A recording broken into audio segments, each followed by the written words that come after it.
स्कूलों में खासकर छोटे छोटे बच्चों को पहली दूसरी जहाँ तक कि 10th तक की क्लास के बच्चों की बात की जाए तो किताबें लगभग 5-5 हजार रुपए की मिल रही हैं और इन किताबों को अगले साल जो है दूसरी किताबें दे दी जाती हैं। आज एक व्यवस्था है जो स्कूल वालों को करनी चाहिए।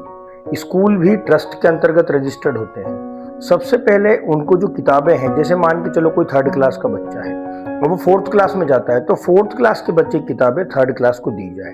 इससे एक परिवार पर आर्थिक रूप से वजन कम पड़ेगा, दूसरा पर्यावरण भी ठीक रहेगा क्योंकि किताबें जो पन्ने हैं वो पेड़ काटने से बनते हैं, दूसरा आर्थिक रूप से भी सहायता मिलेगी। तो कई एनजीओ पुरानी किताबें मांगने लगते हैं, तो मेरा एक सभी लोगों से निवेदन है कि ये काम स्कूल वालों को करने दें। अब इसमें एक सबसे बड़ी बदमाशी होती है, एक तो कई राइटरों के नाम से जो राइटर लिखते हैं उनके नाम से किताबें मंगवाई जाती हैं। 5,000 की जो किताबें खरीदी जाती हैं वो किताबें बाद में 50 रुपए में रद्दी में बेची जाती हैं। तो जो किताब इतनी अमूल्य होती है, जिसका कोई मूल्य नहीं होता, उसका मूल्य कई गुना बढ़ सकता है, उसको ये रद्दी बना डालते हैं। और मुझे ऐसा लग रहा है कि ये क्या करंट अफेयर पढ़ा रहे हैं क्या राइटर और स्कूल वाले मिलकर के करंट अफेयर पढ़ा रहे हो कि वो चीजें बुक्स में सिलेबस बदल रहा है, जब अगली बार जाओ तो बोले ये बुक्स बदल गई, इसका सिलेबस बदल गया।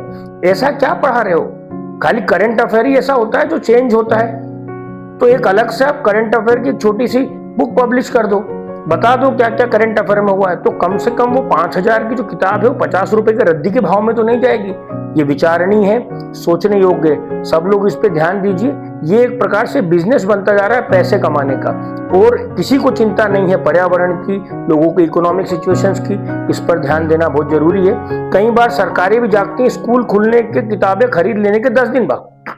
तो ये पहले से ही व्यवस्था क्यों नहीं बनाई जाती? स्कूल ही इसको करे, और स्कूल का दायित्व होना चाहिए कि वो पुरानी किताबें जो है नई क्लास में जो बच्चे एडमिट होते हैं उनको दे और उसकी किताबें लेकर के दूसरी क्लास के बच्चों को दे। सोचिए, इस कार्य से बहुत ही सही दिशा में काम किया जा सकता है। बहुत बहुत धन्यवाद।